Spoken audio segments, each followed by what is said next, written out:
அஸ்ஸலாமு அலைக்கும். அலைக்கும் சலாம் வரஹ்மத்துல்லாஹி வபரக்காத்து.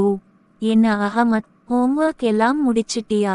முடிச்சிட்டேன் மமா, எனக்கு ஏதாவது ஒரு கதை சொல்லுங்களேன். நான் இப்ப வாசிச்சிட்டு இருக்கிற புக்கு பேரு முத்துச்சரம். அதுல இருந்து உனக்கு 6வது பகுதியான வீரம் பத்தி சொல்ல போறேன். முன்னொரு காலத்தில் முஹம்மது கஜினி என்ற ஒரு புகழ் பெற்ற பேரா அரசர் இருந்தார். அவர் பெரும் வீரராகவும் நல்ல முயற்சி உள்ளவராகவும் இருந்தார். அவர் அநேக நாடுகளை வேண்டி தமது ஆட்சியை விரிவுபடுத்திக் கொண்டார். நம் நாட்டின் மீதும் அவர் 17 முறை படையெடுத்துவார். கடும் எதிர்ப்புகள் இருந்தும் எப்போதும் வெற்றி அவருக்கே கிடைத்து வந்தது.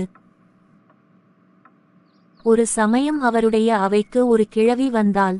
கிழவியின் மகன் ஒரு கூட்டத்தாரோடு சேர்ந்து வியாபாரத்துக்கு சென்றிருந்தார்.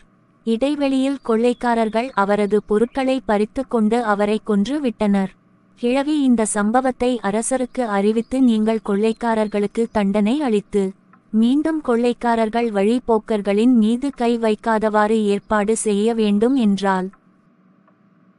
பேரரசர் கிழவியின் முறையீட்டை கவனமாக கேட்டுவிட்டு, பெரியம்மா, நீங்கள் சொல்கிற இடம் இங்கு இருந்து வெகு தொலைவில் இருக்கிறது. தூரமான இடத்திற்கு எப்படி பாதுகாப்பு ஏற்பாடுகள் செய்ய முடியும் என்றார். அரசரின் பதிலை கேட்டு கிழவிக்கு கோபம் வந்துவிட்டது.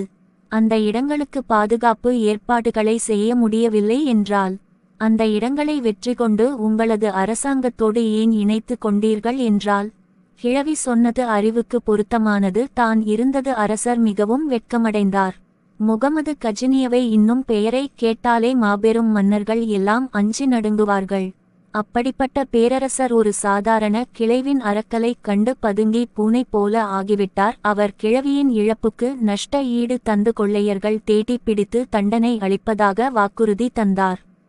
அதன்பின் பாதுகாப்பாக ஒவ்வொரு வியாபார கூட்டத்தை அவர்களுடன் ஊரி இராணுவ குழுவை அனுப்பி வைத்தார். இந்த நாள் அவரது ஆட்சியில் கொள்ளைகள் நின்று போயின.